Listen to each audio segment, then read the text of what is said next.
Hello students, this is me Archana. So now we will read the second part of our history chapter what, where and when. तो यहाँ पे ये जो pictures है एक pot है और ये जो है ये कॉइन्स है पहले ज़माने के, ठीक है। ये जो पॉट है वो 4700 ईयर्स एगो, बहुत 4700 ईयर्स पहले यूज़ होता था, ठीक है। और ये जो सिल्वर कॉइन्स है वो जो है 2500 ईयर्स अगो, 2500 ईयर्स पहले यूज़ होता था। और आजकल जो कॉइन्स यूज़ करते हैं, आई होप सबको पता होगा कि आजकल के कॉइन्स कैसे हैं, ठीक है।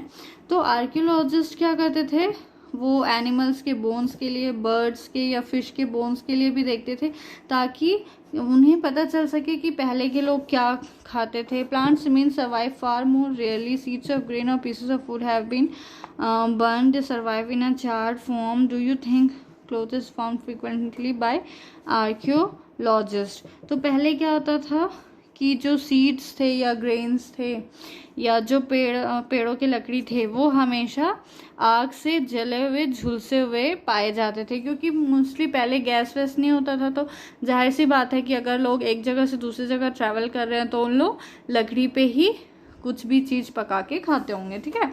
तो हिस्टोरियंस जैसे कि हिस्टोरियंस मतलब जो स्कॉलर्स होते हैं जो पास्ट के बारे में पढ़ते हैं, तो वो क्या सोर्स रिफ़र करते हैं अपने इंफॉर्मेशन को इकट्ठा करने के लिए। मैन्युस्क्रिप्ट है, इंस्क्रिप्शंस है। मैन्युस्क्रिप्ट मैंने बताया जो हैंड रिटन रहता था, इंस्क्रिप्शन जो पत्थरों पे लिखा हुआ रहता था, एंड आर्कियोलॉजी।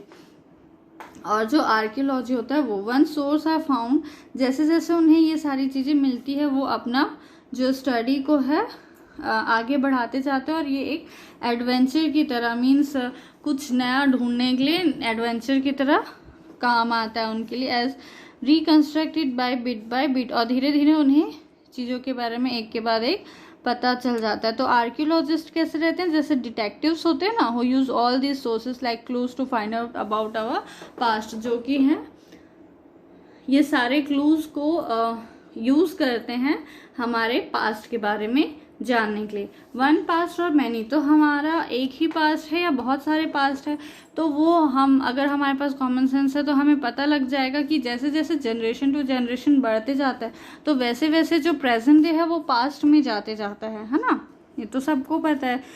तो फिर क्या होता है, for example the lives of herders और farmers were different from those of kings and queens. तो जो किसान रहते हैं तो उनके जो लाइफ्स रहते हैं किंग या क्वीन से बहुत ही अलग रहते हैं। तो it is true even today, और ये आज भी ट्रू है इन सब चीज़ों के लिए कि जैसे जैसे टेक्नोलॉजीज बढ़ रही है, जनरेशन बढ़ रही है, वैसे वैसे जो है हमारा पास्ट जो है वो चेंज होते जा रहा है। For example, today most people living in the Andaman Island get their own food by fishing, hunting and collecting forest produce. तो आज अगर हम देखें तो जो अंडमान निकोबार आइलैंड में जो लोग रह रहे हैं वो उनका आज भी फूड का जो है सोर्स क्या है, fishing, hunting, collecting forest produce. Bye contrast, और उसके अगर विरोध में देखा जाए तो most people living in cities depend on others for supplies of food. और अभी भी बहुत सारे लोग जो है, जैसे हम लोग हैं, फार्मर्स पे डिपेंड करते हैं, हम लोग खुद तो ग्रो नहीं करते ना फूड प्रोडक्ट्स, ठीक है। तो वैसे ही ये सारी जो there is another kind of difference, एक और डिफरेंस रहता था कि great deal about kings and the battles they fought because they kept records of their victories. और पहले क्या होता था कि जो किंग्स थे वो अपने विक्ट्री का, उन्होंने कितने बैटल्स जीते, कितनी लड़ाइयाँ जीती, उन सब का रिकॉर्ड रखते थे। तो क्या generally ordinary people such as hunters, fishing folk, gatherers, farmers और herders did not keep records of what they did, while archaeology helps us to find out about their lives. There is much that remains unknown. तो बस राजा महाराजा ही थे जो अपने life के बारे में या अपने बैटल्स के बारे में रिकॉर्ड करते थे। तो हम लोग देखना हिस्ट्री में मोस्टली वही पढ़ते हैं कि कौन सा राजा किस देश में कब राज्य किया, कब क्या बोलते हैं लड़ाई हुआ, कब क्या हुआ। लेकिन जो नॉर्मल पीपल थे, जो हंटर्स थे, जो फार्मर्स थे, वो ये सारी चीज़ें रिकॉर्ड करके नहीं रखते थे। उन्हें कोई मतलब नहीं रहता था इन चीज़ों से, वो क्या रोज कर रहे हैं नहीं कर रहे।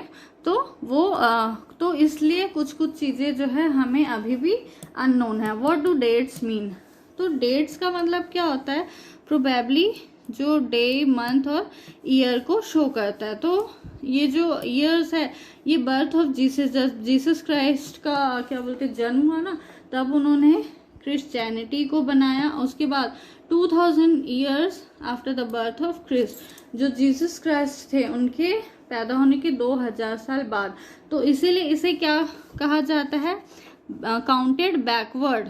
ठीक है, Christ before the birth of all dates before the birth of Christ are counted backwards and usually have the letters BC.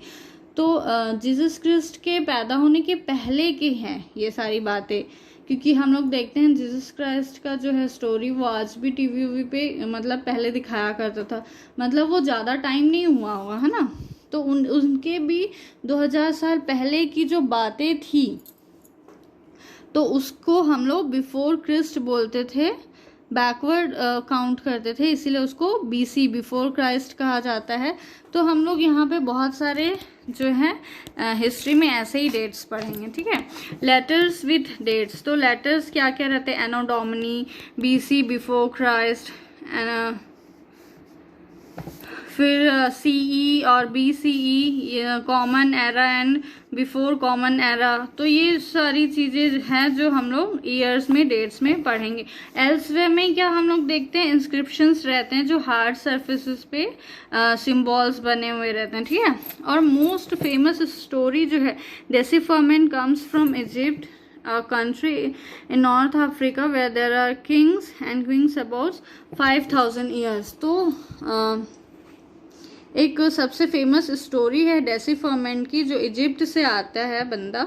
ठीक है, और Rosetta is a town on the north coast of Egypt and here is an inscribed stone was found which contain inscriptions in different languages and scripts, Greek and 2 forms of Egypt.